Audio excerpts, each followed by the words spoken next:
I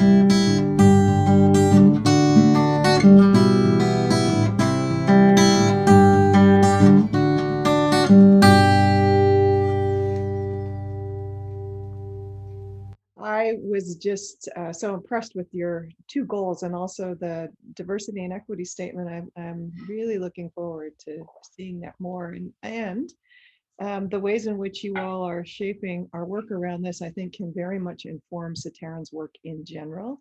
So I'm also looking forward to the kinds of things that you're going to do during the next 2 days and how that's going to inform the larger enterprise of our work. So thank you all for being here. Okay, so what I was thinking maybe we would do actually is just make sure we introduce some of the people who are not part of our fellows, right? I think that might be a nice thing. You may meet these people in later conversations, but can I, Tina, you've met, would that be okay? Those of you who are not fellows, OG or current cohort fellows, can you just give me a thumbs up and say if that's okay if I ask you to? Perfect. So Virginia, would you mind introducing yourself, and then I can cold call other people who are new, who are not fellows. Hi everyone. Happy to be here today and engage in these discussions.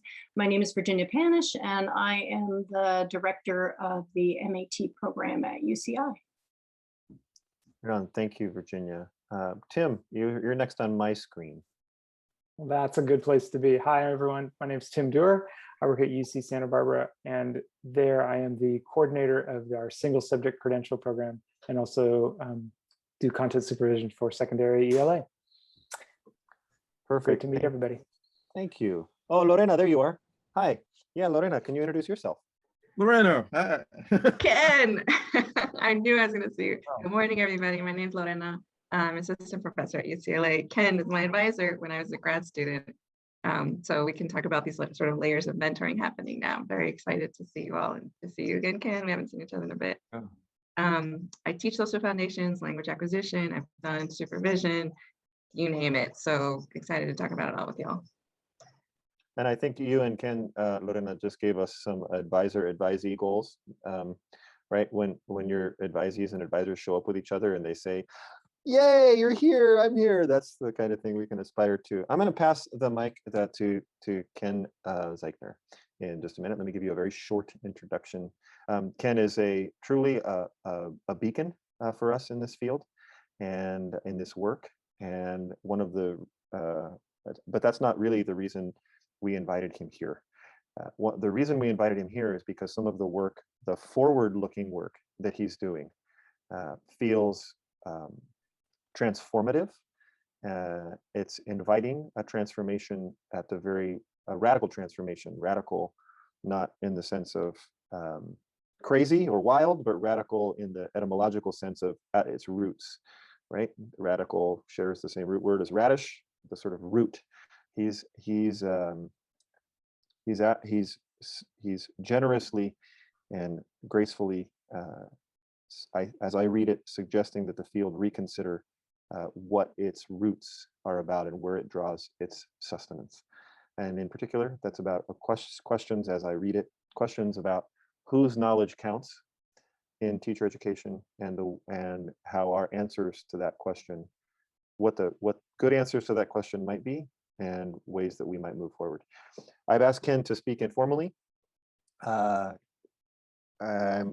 trusting he'll do that, and boy, I cannot wait to hear what his thoughts are. So Ken, does that feel like adequate enough to hand it over to you, friend? Yeah, that's good. That's good. And I hope this evolves quickly into a conversation. So I'm going to say a few things around what Jason asked me to talk about, which is the work I'm doing right now, and throw out a few things that I'm trying to dig deeper on. And I think some people have read some of my recent work on Teacher Ed 3.0 and democratic professionalism. And so I'll hopefully you'll give me some ideas that will help me as I go back to working on my book right after this. That's overdue already. So there's basically two things I'm working on currently. One is Linda Darling-Hammond and I are co-chairing a 3-year project for the National Academy of Education around the issue of evaluating and improving teacher education programs. I'm not going to really talk about that. You can ask me about that later. What I am going to talk about is I'm trying to write a book on communities and teacher education, which is a book coming out in a new teacher education series edited by Viv Ellis, who's now the dean at the University of Melbourne in Australia, called Communities and Teacher Education. That's part of a book utilizing Raymond Williams' notion of keywords, sort of taking concepts and really unpacking them to figure out what are the various dimensions, what are the different meanings, and to try to develop some conceptual clarity around those terms with regard to teacher education specifically. So I've been working on this book, trying to engage in an analysis of a wide variety of work in the United States and other countries that have been concerned with the issue of communities in teacher education. And that means a whole range of things. Since about the 1960s. One of the things that's concerned me the most over the years has been this sort of people saying that they've discovered something or we've had this great breakthrough, when always you can go back and trace the roots of those breakthroughs, and the idea we're always building on the work of others. And people coming into the field now, I find, often don't have a sense of that history. And I also tried to build my own work around my own personal history, my work history in education. And I think the issues that I've been concerned with over the years relate to sort of the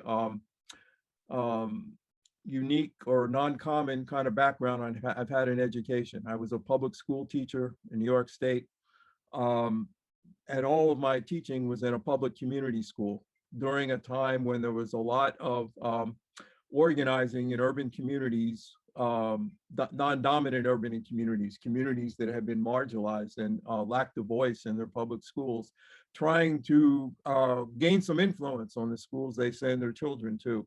So all of my teaching was in a context of a school in a primarily African-American community that was part of an effort to bring the community in and help govern the school.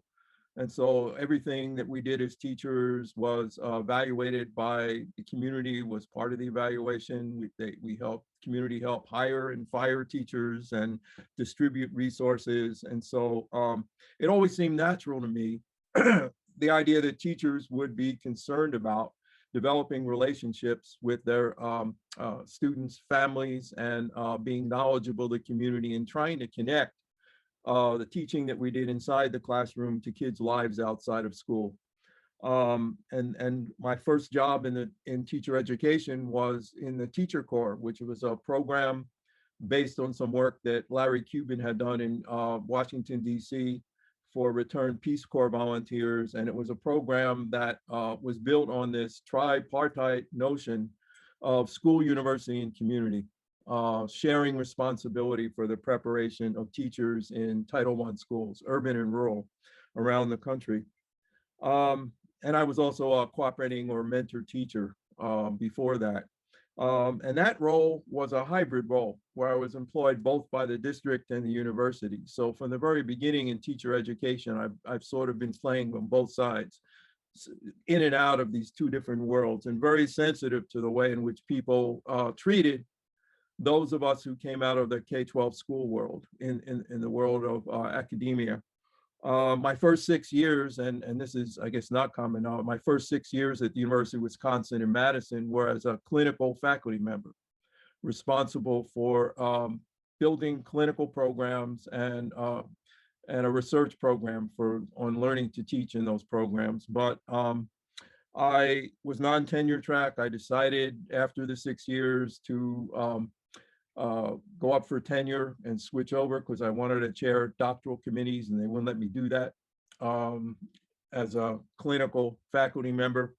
But I've always been sort of tuned in to this notion of whose knowledge is listened to and whose knowledge counts. And I've been on the clinical end of being in two elite research universities, seeing the ways in which practitioner knowledge, K-12 educator knowledge is sort of second-class status. or not listened to at all.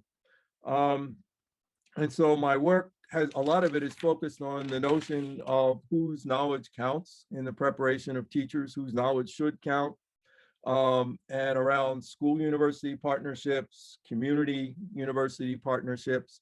And right now I'm trying to pull it all together in some fashion with this book. And so I've tried over the last several years a variety of different ways to conceptualize this sort of way in which I want to see teacher education become more open to different forms of knowledge and expertise in the preparation of teachers, because I think we at the universities do have some things to offer that are important, but there are other things that we can't offer given our own, for most of us, background and experience, and given who the teachers are coming into teacher ed programs and their lack of familiarity with many of the communities they're going to end up teaching in.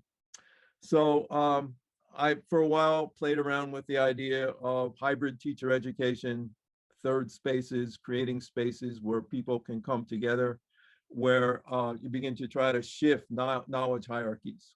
That to me is really important. To me, who's in the room and who's seated at the table is not really the issue. And for a lot of teacher education, that's often the issue. See, we have teachers at our meeting. See, we have parents here advising us on advisory committees. That doesn't really get at the kind of leveling of hierarchies that I've been trying to work on for many, many years. The term 3.0 I came up with during a time period when university teacher education was being trashed severely. There was huge money from venture philanthropy and other sources, including the US government, going into funding alternatives to university teacher preparation. We were failures, we were obsolete, we were being portrayed. And all these new 2.0 programs were coming in and they were going to save us. And so I began sort of pushing back against that with this 3.0, suggesting that neither the university programs nor these alternatives really address the kinds of things that I thought were important. I had always been seen as sort of a critic of traditional forms of university teacher education, but suddenly I was portrayed by these deregulators as an apologist for the status quo, even though I spent most of my career trying to critique the sort of disconnect between clinical and coursework in teacher education programs and the lack of attention to communities and so on.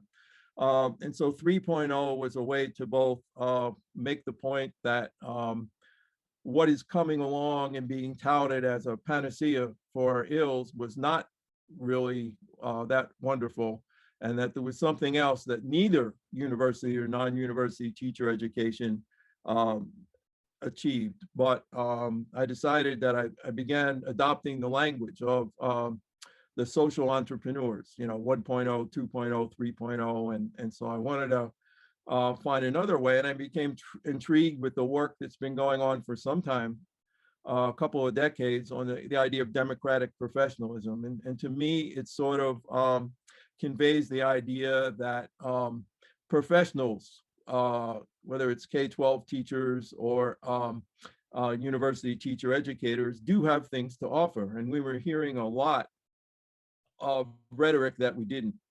Just we should pack up and go home because we had all this time and we failed to prepare high quality teachers for everyone's children who were going to stay in those schools over time. And so democratic professionalism became, I think, a useful way to think about, for me, teaching in the classroom. And there was an essay that I sent along to Jason. I don't know if it was distributed. That mostly it's coming out in a book on public education about teachers, K-12 teachers, and some of the things teacher unions in some parts of the country are doing to develop links with communities, to work together for the common good, so that universities are not just looking for communities to come into help them do what we're set up to do, but also are joining up with communities to work on issues that they're already working on in many cases around achieving greater equity and justice in education and beyond. And so right now in this book, I'm trying to unpack what that means in teacher education, teacher educators as democratic professionals. What is that? And one of the things that I think is part of that for me is this idea of community engaged teacher educators. There are a number of people now who are arguing. Michelle Haddix at Syracuse University is one that I particularly like her work, where she argues her model of community-based teacher education or community engaged teacher education begins with herself. And this idea that we can't just tell our students, teacher candidates, to go out and work with families and communities in respectful and mutually beneficial ways. They have to be seeing us do it ourselves. And that's one of the things that I'm trying to unpack right now. What does that actually mean? And provide some examples from our own work at UW, as they call it, and in other places around the country. And one of those would be when I came to Washington in 2009. One of the first things I did was to become part of, we called it a study group of teacher education faculty. There were a few of us, American Indian Studies faculty on the campus, and tribal educators and tribal leaders around the state, including one of them who was a state legislator. And they would talk to us at length about what they thought about the work we were doing in the School of Education in relationship to their communities, and that included teacher education.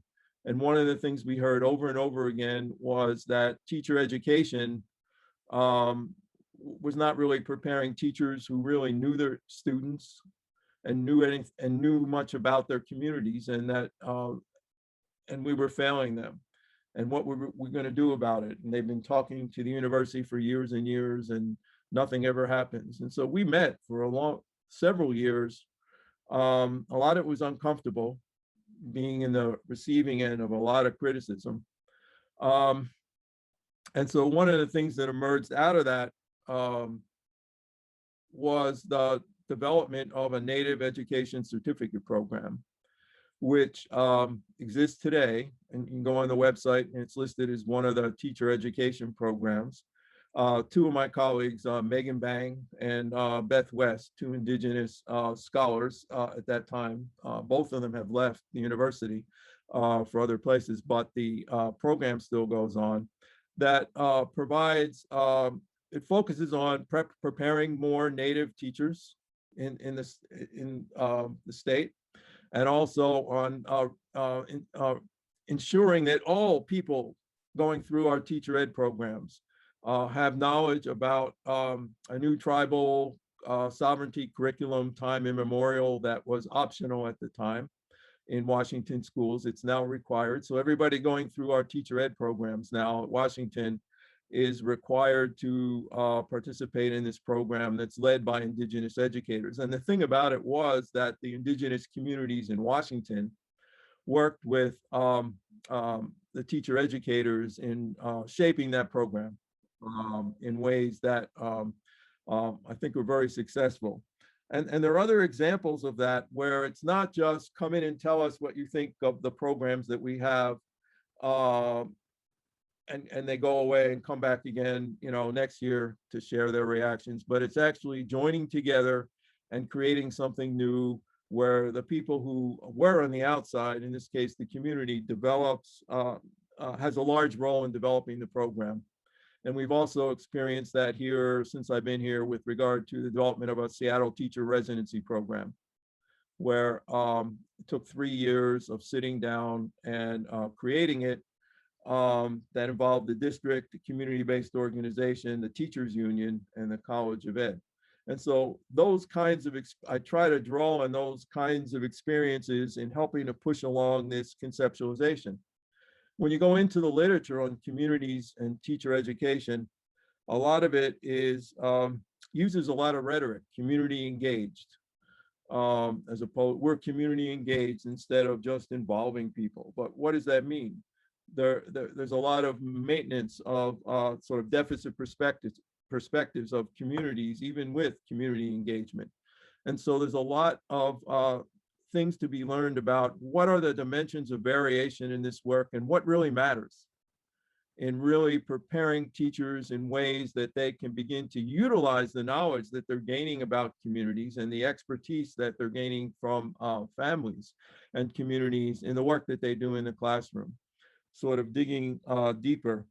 And so I'm actually optimistic about the future of teacher education in the sense that I think there's a lot of work going on where people recognize that the sort of trajectory that was followed in multicultural teacher education that really began to ascend in the 1960s and 70s as isolated coursework within programs that were done by certain people, often faculty of color, and nobody else should be, was concerned with that work. And it was only the individual courses and not the programs.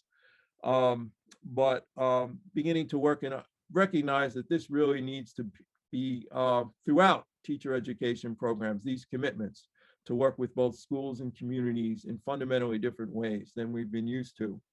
And as Lorena will know, we tried to do some of that when we were both working in the programs in at UW with some success, but also generated a lot of resistance on the part of some of our colleagues. But we did manage, particularly in one of our programs, the elementary program, to embed across each quarter of the academic year some aspect of this program by, we had colleagues who were wanting to do that kind of work and who jumped right on board, but there was a lot of, let's say, turmoil as we went through that process. I don't think it's going to be an easy process. Sometimes I have questions about, can you do this work in university settings, in particularly elite research university settings? Can you do this kind of democratic work given the reward structures in those systems? And I don't know. There are some programs, like some of the residency programs, that have gone outside of the university and based the program outside of those bureaucratic structures of both the schools and universities and put them in community settings. That's what we did with our residency program for a variety of reasons. So I think it's not going to be easy, but I think there's greater recognition that the sort of old patterns of work, let's just develop a course, do some research on it, publish a study, and that doesn't recognize the complexity and the difficulty and the messiness of this work. But I think there are more and more people wanting to do that now. I think leadership is really important. I think the dean that UW has now, Mia Chuan, has really gathered together a group of people who want to do this work. And there are deans who take a leadership role. We weren't fortunate. In our case, when Lorena and I were working, we didn't have support at the top. There were a lot of things going on, including massive budget cuts. And so I don't know the sort of institutional home for this kind of work, but I think there's the fact that people are recognizing that the old models of let's just develop a course, publish a study, aren't gonna do it. And so maybe I'll stop there because I don't want to just go on and on. To hear your comments and questions. Thanks, Ken. I've been frantically taking notes. I suspect a lot of other folks have. We've been, I think it's in this group, we've been experimenting with a way of getting questions out there and making room for multiple voices and reserving places. Did we do the stack thing in the chat before? Have we done that?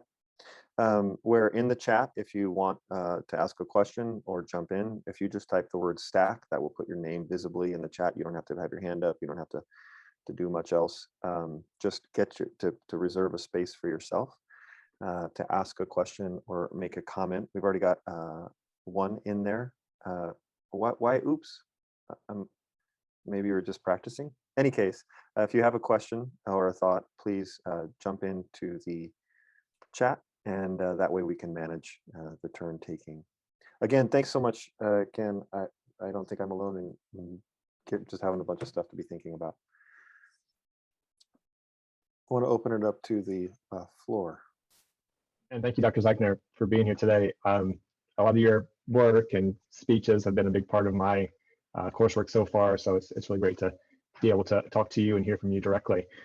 I hope I'm not going to get too many eye rolls from this question, but I'm just wondering, hearing you talk about this democratic professionalism and community engaged teacher education, I'm just wondering how you see this fitting into the current political climate and how everything is getting demonized in the news, with CRT becoming this big kind of zeitgeist for all these other things. I saw a tweet today from the Texas Policy Institute where they were putting everything under the guise of critical race theory, including like community informed or you know, all these different important terms and ideas that we have in teacher education, and they were lumping them together to kind of demonize them. So I'm just kind of wondering how you see your work right now fitting in and pushing back against the current climate in towards these terms.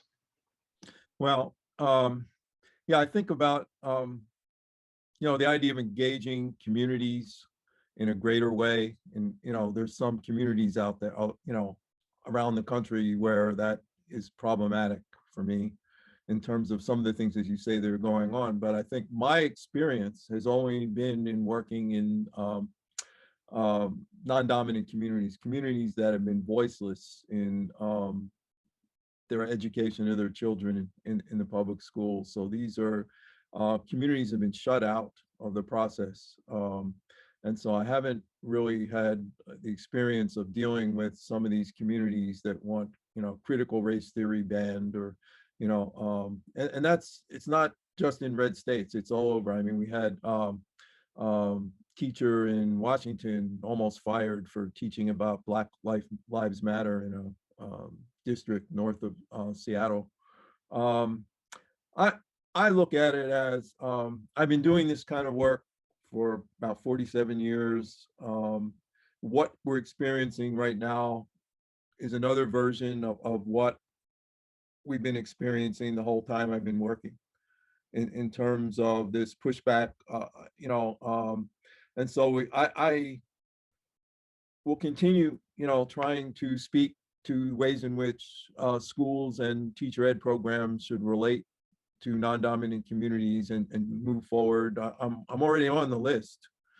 And so is my son, who's a high school teacher in Seattle. The list for the Zen Education Project, you know, that was published in the Daily Caller of educators who want to destroy our country, and they didn't publish our addresses and phone numbers. But I mean, I'm looking at it in a sort of perspective over time, and it's a, you know, horrible thing going on, and it's going to cause lots of problems for educators in communities where there's not support for teaching the truth, as you know, there's the resolution from the Zen Education Project said.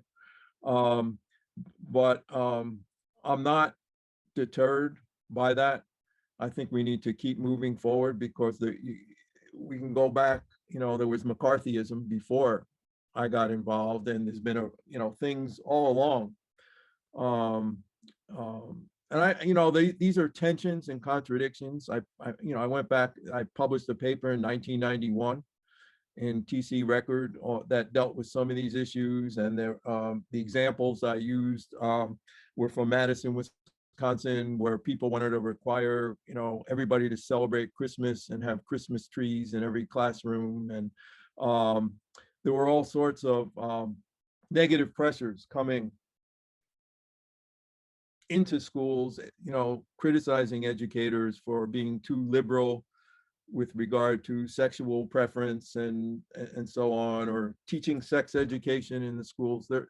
And so what's going on is horrible, but I don't think, and I've been thinking about it a lot, you know, how do I want to speak in a book about these issues when there are a lot of different kinds of communities that have a lot of different ideas about what education should be. And I want to keep focused on the communities that I've been focused on for the whole time. But it's a difficult issue for educators and teacher educators.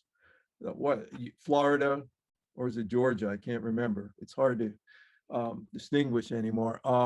The idea of hiring university people after taking, being examined for their political ideas, or surveying students in Florida for, and we had conservative organizations sending spies into classrooms when I was at UW-Madison, trying to, identify the leftist professors who should be fired. I don't know. So the fight, can I hear you saying the fight goes on? Yeah, but it's not a new one. No, it's not. I want to do two things. One, I want to thank Lorena for modeling this sort of chat conversation. As we have thoughts about what we're hearing, we can always stick those into the chat. So that's a nice place to share what we're thinking. So thank you for that. And then I want to go ahead, Ken. No, I was just thinking that point that Lorena just made, I think is extremely important. The idea that alliances, the communities, the K-12 educators and the teacher educators in higher education aligning together to fight on issues is a lot more powerful than the sort of divisions that have existed. We're sort of, I've often thought of it as fighting over the crumbs in education, K-12 competing against universities, public universities, and so on. And so that's the kind of working in solidarity with communities. That's part of the community engaged teacher education that I'm writing about in my book, is this sort of working in solidarity about issues that we have common interest in. And the strength that you have is much greater. Nobody's going to listen to a bunch of university professors, go in and complain about things related to teacher education, but the support, and it works. Certain teachers unions in Vancouver, the British Columbia Teacher Federation has had in their last few strikes support of the public in terms of, and that has furthered their ability to succeed. So I want to pass the talking stick or the question stick or something to Stephen, who's got a hand up and also got stacked, and then the next person coming up will be, it looks like, Christine. Go ahead, Stephen. Hello, Dr. Zeichner. It's just an honor to get to talk to you right now. And so I wanted to make sure I articulate this question properly. And so my question is like, when we consider the prevalence of the alternative methods to teacher credentialing, which you have acknowledged throughout your research extensively, when we consider the teacher preparation model 3, how do we emphasize the importance of the community-driven teacher education programs over the alternative cost-effective models that prepare teachers at rapid rates within a capitalistic society, especially when these alternative methods are damaging the educational system as a whole? I mean, that's a real, well, one of the ways I tried to challenge it was to start writing about venture philanthropy and what they were funding in teacher education and why I thought it was bad, and including writing in different ways about it. One of the things I did for the National Education Policy Center was a policy brief on what you're raising, these different kinds of teacher education programs and what we know. And it was aimed at policymakers in state and federal.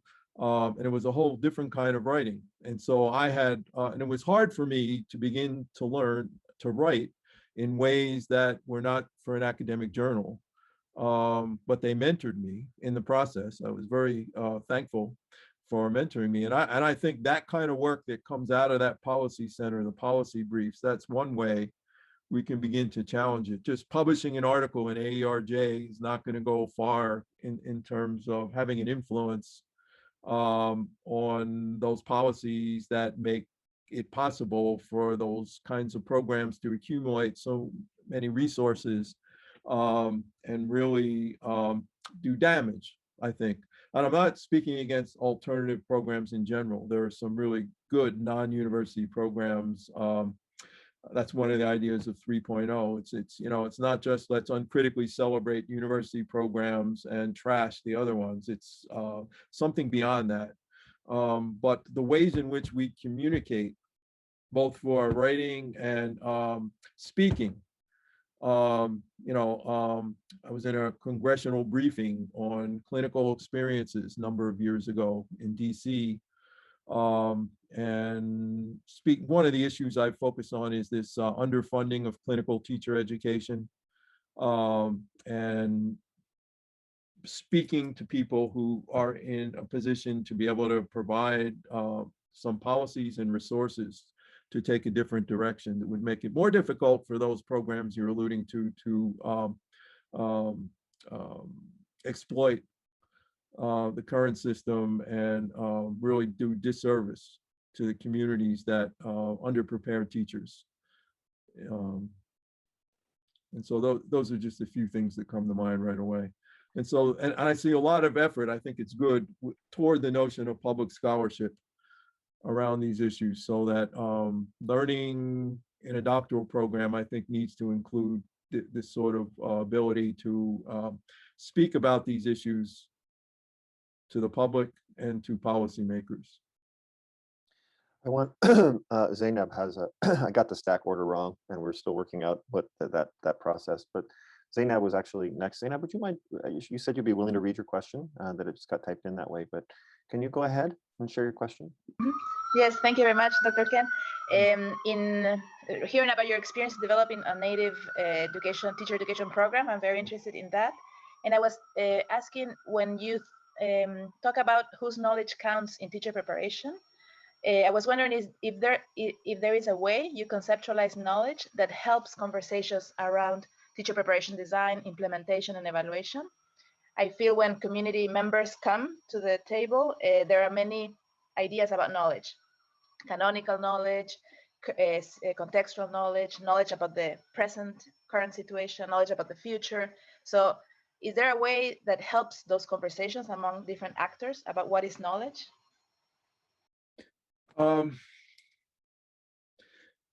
Yeah, I think surfacing. I mean, a lot of what I've experienced over the years, where you bring teachers in or an advisory committee from the community, and I'm sitting there and watching, like, the university people sort of talk at people, and you know, the outsiders are just sort of sitting there, not speaking, or to surface that process of the way in which you're going to operate and try to talk about the ways to establish some norms for participation and to talk about the problems that have been experienced around those conversations across different worlds.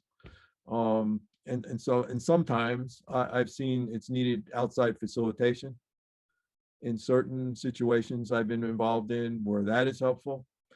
But I think you need to deal with it explicitly, because that's sort of the pattern over time. Is there are certain conceptions of knowledge and who has it, and at what place are people brought in is another dimension of it. It's very more and more common for people, teachers, or community members to be brought in to react to something that's being conceptualized by university teacher educators, rather than being there from the beginning to help conceptualize it and plan it. One of the things that the work that Lorena and I were involved in that we strove for was to try to, we had 3 community organizers who were in the inside helping to plan with Lorena and others activities with teacher education candidates. And then there were others who came in and served as mentors. But the 3 people were involved in deciding, like, what were we going to do, how was it going to be set up, who would be involved in what, and so that's another in terms of looking at when are they brought in. And so I think really unpacking it and making it more explicit and being able to, for the native education certificate, it was at least a couple of my first 2 years here. And this study group had been going on before I arrived, of just working through some issues of distrust before you could even get to the place of trying to do something together. And some stuff had to come out that was not comfortable, but there were breakthroughs. And so you have to have those breakthroughs that disrupt sort of the typical ways of interacting in those hybrid settings where you bring people in with, the community people had histories of being shut out of those kinds of settings. And I don't know if that addresses what you asked, but why don't you tell me if it does or not? Yes, thank you. I think it's very valuable to think about. I work with indigenous communities in South America, so it's very useful. But what I'm trying to understand also is how you dismantle this hierarchy of knowledges, but also experiential knowledge might be a little bit different from knowledge, like what they call evidence-based statements, and so how that is played out. Yeah, I mean, that's a good one, because experiential knowledge does not fit in well in an elite university context. One of the things that was most powerful in the work that our community mentors did was were the personal experiences they brought in about how their kids have been treated by teachers in schools, how they had themselves been treated, and they told a lot of stories. And there was a lot of tension around that kind of pedagogy in the academy. And I remember somebody criticizing, saying, who are these people? Why are they here? All they do is tell stories. If you want them here, we have to teach them how to teach. We're the ones that know pedagogy or something. I don't remember the exact words, but it was this sort of failure to value the experiential knowledge that those mentors brought. But when we did some research with the teacher candidates, it was the storytelling, the authenticity, the passion that the mentors brought that really made a lot of teacher candidates stop and rethink what they had learned over their lives, what they had been doing unconsciously, and so on. And so you have to broaden, I think, the scope of the kind of knowledge that's valued in the academy. I had, the idea of teacher knowledge. I've spent many, many years, I did a lot of work on teacher action research over the years and writing about the value of knowledge that K-12 practitioners generate through examination of their practice, and tried to argue that us in the academy who do academic research need to pay attention to what people have learned who are K-12 teachers. In fact, we published a book one year that consisted of teacher action research studies from the Madison schools around issues of equity and justice. And in the last chapter, my 2 graduate students and myself tried to say, here are these studies done by practitioners, and here's where this is knowledge, to argue that this is legitimate knowledge, and here's where I think it connects with the academic research in the field by Geneva Gay and James Banks and Gloria Latson-Billings and so on. And so we were trying to broaden the notion of knowledge within the academic arena, including AERA.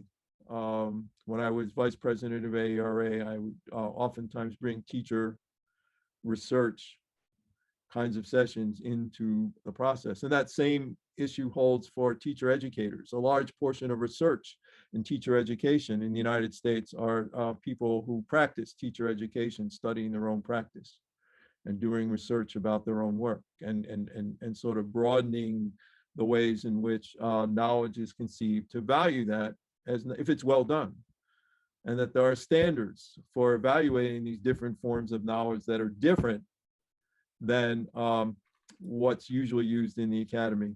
Sue Nafke and I wrote a chapter in the Handbook of Research on Teaching on practitioner research that dealt with these knowledge issues that I think could, connect to the question that you asked. Ken, I have put a note in the chat that says this will need to be the last thing we Right. think through with you today. And Ken, thank you so much, and thanks to everyone. I also said, give you fair warning, that I've also said that I'm going to pursue a future conversation while we dig into some of these issues along our own pathways of work. Maybe I would love to have you back and join us in some back and forth conversations outside the context of a conference. I hope you'll be willing to think about that, Ken, moving forward. Thank you so much. Yeah, if somebody wants to email me with a question or whatever, feel free to do that. If it's around these issues, because I'm thinking about this stuff almost 24 hours a day. I wake up in the middle of the night with an idea I need to get this book done. So I'm happy to interact with you around any of these issues.